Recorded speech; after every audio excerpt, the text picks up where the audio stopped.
बादब बामुलाहजा में मैं फजल इमाम मलिक। देश की निगाहें जीएमसी जीएचएमसी यानी ग्रेटर हैदराबाद म्युनिसिपल कॉरपोरेशन के चुनाव नतीजों पर थी।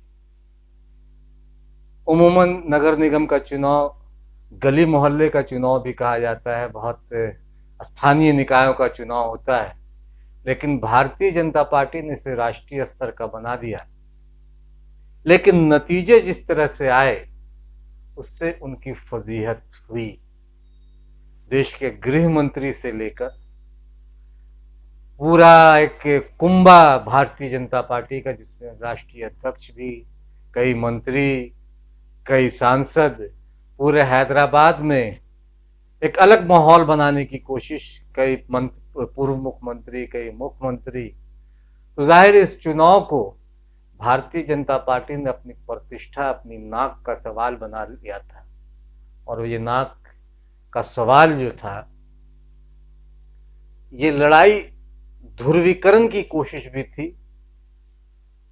हिंदू बनाम मुस्लिम जो एक लकीर, एक पिटी पे, एक लकीर पे जिस पे चलती रही है भारतीय जनता पार्टी, उसी लकीर पे वहां भी चलने की कोशिश और एक ध्रुवीकरण की कोशिश। इसीलिए अमित शाह ने निजाम और नवाब के में बदलाव के कल्चर की बात की।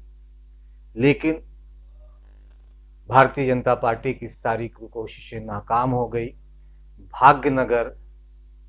भाग्यनगर नहीं बना, हैदराबाद ही रहा। वहां के लोगों ने नतीजों से साबित कर दिया कि एआईएमआईएम के गढ़ में भारतीय जनता पार्टी लाख कोशिश करे वह सेंध नहीं लगा सकती है। नुकसान वहां की सत्ता में जो बैठी पार्टी है टीआरएस या चंद्रशेखर राव, उनकी पार्टी को नुकसान हुआ। पिछली बार 99 सीटें थी, लेकिन इस बार सीट काफी कम हुए और जो भी सीट घटा है उनका, वो भारतीय जनता पार्टी की झोली में गया है। हम इस पे बात करेंगे, लेकिन इससे पहले एक गुजारिश, एक निवेदन है कि अगर अभी तक आपने बादब बामुलाहजा को सब्सक्राइब नहीं किया तो इसे सब्सक्राइब करें, लाइक करें और ज्यादा से ज्यादा शेयर करें, ताकि हम आपकी आवाज बने और आप हमारी आवाज बने। तो ग्रेटर हैदराबाद म्युनिसिपल कॉरपोरेशन के नतीजे लगभग आ गए। एक तस्वीर सामने आई है। सुबह देश के राष्ट्रभक्त चैनलों ने जिस तरह का माहौल बनाया पोस्टल बैलेट की गिनती के बाद, कि लगता है कि हैदराबाद उसने भारतीय जनता पार्टी ने फतह कर ली। 82-80 सीटें दिखा रहे थे, कहीं किसी ने 90 सीटें दिखाई, किसी ने 88 सीटें दिखाई, और वो सारी गिनती पोस्टल बैलेट से हुई। और उसके बाद चर्चा भी शुरू हो गई, जो अमूमन मीडिया, जिसे आप गोदी मीडिया या मोदी मीडिया भी कह सकते हैं, गोदी मीडिया, मोदी मीडिया ने जिस तरह का एक पूरे माहौल को अलग रंग देने की कोशिश की सुबह सुबह।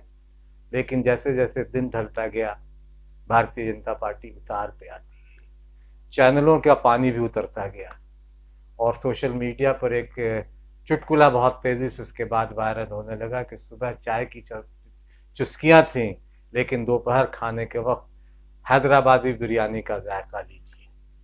तो जाहिर है कि हैदराबादी बिरयानी का जायका किन लोगों ने लिया और चाय की चुस्कियों की जिक्र किस लिए किया गया, ये हम तमाम लोग समझ सकते हैं। क्योंकि इस चुनाव में भारतीय जनता पार्टी ने एआईएमआईएम और उसके अध्यक्ष या उसके सदर असदुद्दीन ओवैसी को टारगेट किया था। निजाम की बात भी की, नवाब की बात भी की, शहर का नाम बदलने की भी कोशिश की, ओल्ड सिटी में सर्जिकल स्ट्राइक की बात भी, यानी हर वो मुमकिन कोशिश जो ध्रुवीकरण का हो सकता था किया गया। लेकिन भारतीय जनता पार्टी की फजीहत होनी थी। हैदराबाद के लोगों ने बता दिया कि फिलहाल एआईएमआईएम के गढ़ में कोई सेंध नहीं लगा सकता है। भारतीय जनता पार्टी ने पूरी फौज उतार दी।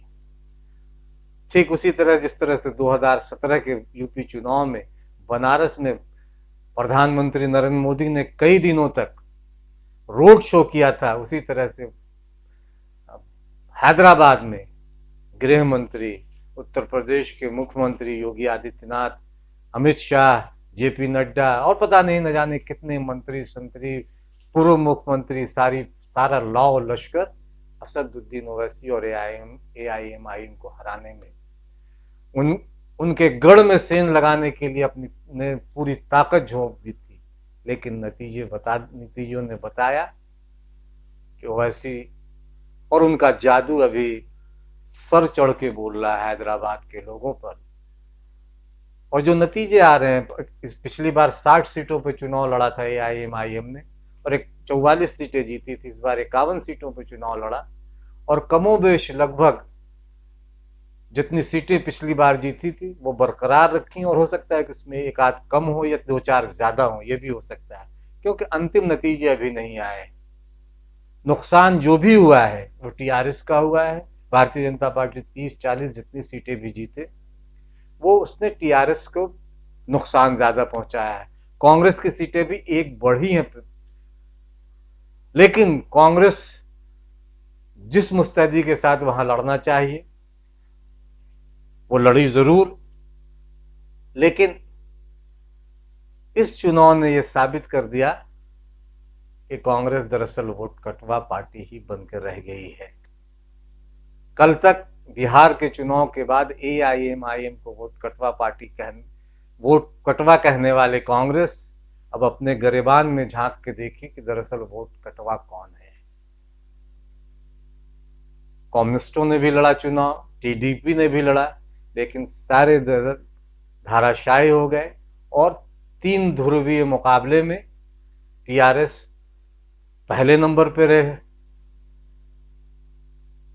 पहले नंबर पे दिखाई दे रही है, भाजपा तीसरे नंबर पे फिलहाल है और एआईएमआईएम दूसरे नंबर पर। और अब एक बात तय हो गई है कि इस अगले नगर निगम के चुनाव में, अगले नगर निगम में टीआरएस बिना एआईएमआईएम के समर्थन से न तो अपना मेयर बना सकती है और न ही डिप्टी मेयर, या न अपना निगम गठित कर सकती है। तो जाहिर है कि फिर एआईएमआईएम की सत्ता, हैदराबाद की सत्ता में हिस्सेदारी होगी, और एक बड़ी बात है क्योंकि उसके पूर्व मेयर माजिद हुसैन चुनाव जीत चुके हैं और हो सकता है कि इस बार फिर मेयर पद पे माजिद हुसैन अपनी दावेदारी पेश करे, एआईएमआईएम अपनी दावेदारी पेश करे, और टीआरएस की जो हालत है उसे देखते हुए कहा जा सकता है कि टीआरएस ऐसा कर सकती है कि एआईएमआईएम के किसी शख्स को, किसी नेता को वो मेयर पद की कुर्सी पे बिठा दे। दरअसल इस चुनाव में एआईएमआईएम और टीआरएस ने अलग अलग चुनाव लड़ा, इसका खमियाजा टीआरएस को भुगतना पड़ा। आने वाले दिनों में भी टीआरएस को ये बात याद रखनी होगी कि बिना एआईएमआईएम के सहयोग के वो हैदराबाद या तेलंगाना की राजनीति में बहुत आगे नहीं चल सकते, क्योंकि तेलंगाना की राजनीति में एआईएमआईएम ने बड़े तौर पे दखल बना ली है, मजबूत दखल बना ली है, और उन्हें या ओवैसी को अब इग्नोर करना चंद्रशेखर राव के लिए परेशानी का सबब बन सकता है। जीएचएमसी के इन चुनाव ने कम से कम इस बात को साबित कर दिया कि एआईएमआईएम को नजरअंदाज करना टीआरएस के लिए घाटे का सौदा रहा।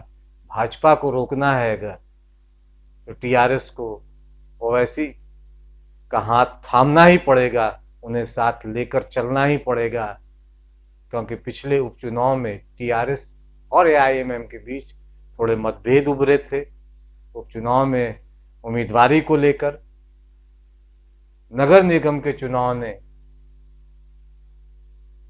टीआरएस की खिसकती जमीन को भी बताया है कि उनकी जमीन खिसक रही है, उनकी राजनीतिक हैसियत कम हो रही है।